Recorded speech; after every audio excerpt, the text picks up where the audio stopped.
Hola mis amigos, el versículo del día de hoy es en el primer libro de Corintios, capítulo 6, versículo 17. En el primer libro de Corintios, capítulo 6, versículo 17. La palabra de Dios nos enseña, pero el que se une al Señor, un espíritu es con él. Pero el que se une al Señor, un espíritu es con él. Meditación. Recuerda que Dios está contigo. Él te habla, te enseña, te aconseja y te da poder.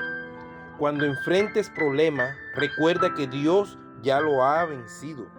Mira el espejo y recuérdate que Dios vive contigo. Su poder, sabiduría, victoria están en ti. Cultiva el hábito de pensar así y crece en el conocimiento de que Dios está contigo. Oración. Oh Señor, que en mi mente perdure siempre una verdad, que a donde yo vaya estarás ahí conmigo, protegiéndome, cuidándome, guiándome para tomar las mejores decisiones de acuerdo con tu voluntad y los maravillosos planes que tienes para mi vida. Amén. Esta palabra es muy fuerte, pero el que se une al Señor, un espíritu es con él. Cuando la persona entrega su vida en la mano de Dios y Dios habita en la vida de la persona, Dios hace grandes cosas, grandes milagros, grandes hazañas usando a la persona, así como la hizo con Moisés, con David, con Gedeón y con los apóstoles y con el mismo Señor Jesucristo. Ellos vivían en el Espíritu de Dios porque ellos creyeron en la palabra de Dios. Y al ellos unirse con el Señor, un espíritu eran con Él, o un espíritu eran con Él. Entonces, donde ellos estaban, Dios estaba. Y por eso era que Dios los respaldaba a ellos, sanando, curando, liberando, sanando a los enfermos, curando a todas personas que tenían dolencias, enfermedades o enfermedades incurables. ¿Por qué? Porque el Espíritu de Dios, que era la presencia de Dios en la vida de ellos, de Él, estaba en la vida de ellos. Entonces, así Dios hacía la obra en la vida de ellos, sanando, curando y liberando a aquellos que estaban cautivos en las manos y en las garras del diablo. Y por eso ellos no tenían temor ni miedo, porque si algo perecían, sabían que estaban en buenas manos. Nuestra vida tiene que estar en buenas manos, espiritualmente hablando. ¿Y cuál es la mejor mano si no son las de Dios? De vivir en la palabra de Dios, en el Espíritu de Dios,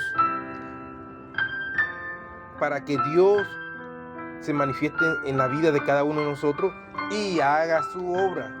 Porque cuando nosotros creemos en Dios y nos unimos a Él, nos acercamos a Él, es porque queremos que Dios haga la obra en la vida de uno.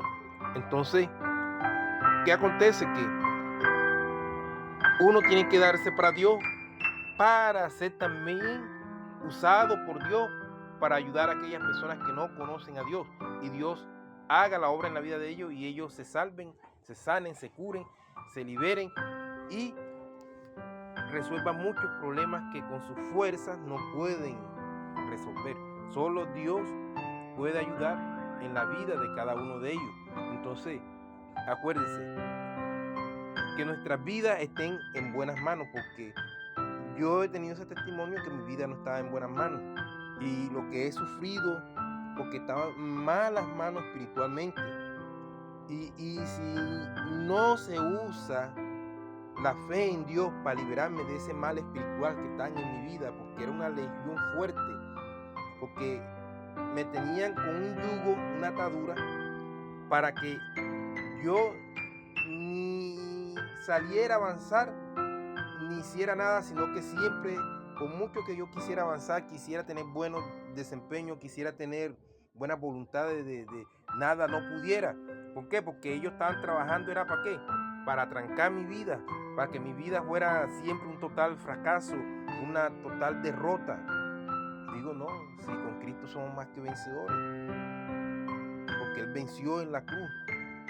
Entonces yo me acerco a Dios para que Dios me ayude. Y estamos en esa fe y en esa lucha de que todos los planes que el diablo ha querido frustrar en mi vida, para mi vida avanzar, para salir adelante, serán derrotados. ¿Por qué? Porque sabemos que los frutos se muestran. Y yo vi esos frutos en mi vida y mis frutos no han sido buenos, porque he estado en malas manos espiritualmente. Pero claro, el enemigo, cuando también hace de la vida de uno como un espíritu y en la vida de uno haciendo morada, él no avisa, ese sí no avisa. Entonces ellas se meten a uno hasta en su cuerpo para trabajar en la vida de uno. ¿Y qué acontece? Que la vida de uno nunca avanza, nunca prospera. ¿Por qué? Porque nunca dejan de que uno salga adelante.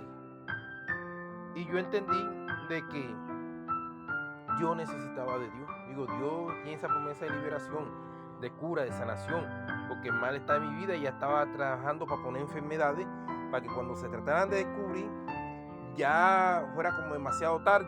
Yo dije, no, ese mal sale porque sale, ese mal disfrazado de engaño que ha estado en mi vida desde hace mucho rato, desde mi niñez. E incluso para que yo tuviera vergüenza y pena y muchas cosas más. Digo, tiene que salir todo desde la raíz. Y por eso es la importancia de que uno se acerque a Dios para ser uno con Él y Él se una a uno. Y Él limpie, lave y purifique la vida de uno. Porque cuando el mal está en la vida de uno es para tener a uno sucio, para que uno viva en miseria, en ruina, en pobreza, en escasez, para uno se vergüenza y de muchas cosas más. Entonces Dios tiene lo contrario a lo que el mal trata de tener a uno. Y es una realidad. Yo he creído en la palabra de Dios, me someto a la palabra de Dios. Y Dios hará la obra en mi vida y en la vida de aquel que ha creído en la palabra de Dios. Así que yo les aconsejo, acuérdense que hay que buscar de Dios, en Él hay salvación y vida eterna, Jesucristo es el Señor, y que debemos estar en buenas manos. Si estamos en malas manos espiritualmente, nuestra vida sufre. Y el mal, cuando ya sabe que uno está buscando a Dios para liberarse de sus garras, de sus estrategias, de sus edificaciones malas, porque ellos trabajan espiritualmente para tener a uno atrancado, para que uno siempre viva sufriendo. Y cuando ya ven que uno comienza a buscar de Dios para liberarse, ellos comienzan a trabajar y a generar obstáculos y situaciones. Pero Dios está viendo mi aflicción, así que Dios hará justicia. Que tengan un buen día y hay que buscar de Dios.